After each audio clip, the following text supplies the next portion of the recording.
ਕੀ ਕਰਨ ਲੱਗਾ ਹੈ ਕੀ ਕਰਨ ਲੱਗਾ ਵਾ ਉਹ ਯਾਰ ਉਹ ਰੋਜ਼ੇ ਦਾ ਟਾਈਮ ਹੈ ਬੜਾ। ਮੈਂ ਕਿਹਾ ਲੋਕਾਂ ਨੂੰ ਦੱਸੀਏ, ਸਵੇਰ ਨੂੰ ਬੜਾ ਰੌਲਾ ਪਾਇਆ ਹੁੰਦਾ ਵੀ 5 ਮਿੰਟ ਰਹਿ ਗਏ, 10 ਮਿੰਟ ਰਹਿ ਗਏ ਇੱਦਾਂ। ਹੁਣ ਇਸ ਟਾਈਮ ਕੋਈ ਦੱਸਦਾ ਹੀ ਨਹੀਂ। ਮੈਂ ਕਿਹਾ ਚਲੋ ਦੱਸ ਹੀ ਦੇਈਏ ਲੋਕਾਂ ਨੂੰ, ਟਾਈਮ ਕਿੰਨਾ ਰਹਿ ਗਿਆ। ਆ ਹੁਣ 9 ਮਿੰਟ ਰਹਿ ਗਏ। ਰੋਜ਼ੇਦਾਰੋ, ਅੱਲਾ ਨਬੀ ਦੇ ਪਿਆਰੋ, ਜੰਨਤ ਦੇ ਹੱਕਦਾਰੋ, ਰੋਜ਼ਾ ਖੋਲਣ ਵਿੱਚ 9 ਮਿੰਟ ਬਾਕੀ ਨੇ। ਪਾਣੀ ਠੰਡਾ ਕਰ ਲਓ, ਖਜੂਰਾ ਲਾ ਕੇ ਰੱਖ ਲਓ, ਫਰੂਟ ਛਿੱਲ ਲਵੋ ਤੇ ਹੌਲੀ ਹੌਲੀ ਖਾਇਆ ਜੇ, ਐਦਾ ਨਾ ਕਰਾ ਲਿਆ ਜੇ। ਰੋਜ਼ੇਦਾਰੋ 9 ਮਿੰਟ ਬਾਕੀ ਨੇ ਰੋਜ਼ਾ ਖੁੱਲਣ ਵਿੱਚ, ਹੌਲੀ ਹੌਲੀ ਖਾਇਆ ਜੇ, ਬਿਸਮਿਲ੍ਲਾ ਪੜ੍ਹ ਕੇ ਖਾਇਆ ਜੇ। ਰੋਜ਼ਾ ਖੁੱਲਣ ਵਿੱਚ 9 ਮਿੰਟ ਬਾਕੀ ਨੇ। ਰੋਜ਼ੇਦਾਰੋ, ਅੱਲਾ ਨਬੀ ਦੇ ਪਿਆਰੋ, ਰੋਜ਼ਾ ਰੱਖ ਕੇ ਇਬਾਦਤ ਵੀ ਕਰਿਆ ਕਰੋ। ਮੋਬਾਈਲ ਚਲਾਉਂਦੇ ਸਾਰੀ ਦਿਹਾੜੀ।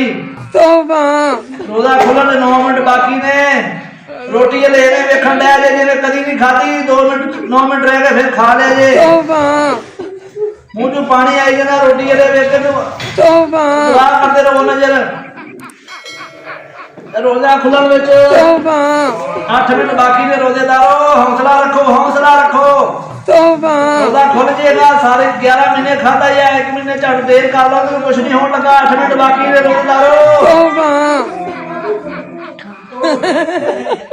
ਰੋਜ਼ੇਦਾਰੋ, ਅੱਲਾ ਨਬੀ ਦੇ ਪਿਆਰੋ, ਪਾਣੀ ਘੱਟ ਠੰਡਾ ਪੀਆ ਜੇ, ਗਲਾ ਖਰਾਬ ਹੋ ਜਾਂਦਾ ਜੇ। ਹੌਸਲੇ ਨਾਲ ਖਾਇਆ ਜੇ, ਆਪਦੇ ਅੱਗੂ ਖਾਇਆ ਕਰੋ। ਵੱਡੀਆਂ ਵੱਡੀਆਂ ਮੋਟੀਆਂ ਪਹਿਲੋਂ ਫੜ ਲੈਂਦੇ ਜੇ। ਯਾਦ ਕਰਿਆ ਕਰੋ, ਇਹ ਮਸੀਤੇ ਵੀ ਕੁਛ ਘੱਲਿਆ ਕਰੋ ਰੋਜ਼ਾ ਖੋਲਣ ਵਾਸਤੇ। ਮੌਲਵੀਆਂ ਨੂੰ ਬਦਨਾਮ ਕੀਤਾ ਵੀ ਖਾਂਦੇ ਆ ਕੇ ਤੁਸੀਂ ਵੀ ਇੱਥੇ ਲੈ ਕੇ ਖਾਇਆ ਕਰੋ, ਘਰੋਂ ਲੈ ਕੇ ਆਇਆ ਕਰੋ। ਰੋਜ਼ੇਦਾਰੋ 9 ਮਿੰਟ ਬਾਕੀ ਨੇ ਰੋਜ਼ਾ ਖੋਲਣ ਵਿੱਚ, ਤੇ ਪਾਣੀ ਘੱਟ ਠੰਡਾ ਪੀਆ ਜੇ, ਖਜੂਰ ਨਾਲ ਰੋਜ਼ਾ ਖੋਲਿਆ ਜੇ, ਨਮਕ ਨਾਲ ਖੋਲਿਆ ਜੇ। ਅੱਲਾ ਹਾਫਿਜ਼। गजब बेइज्जती है।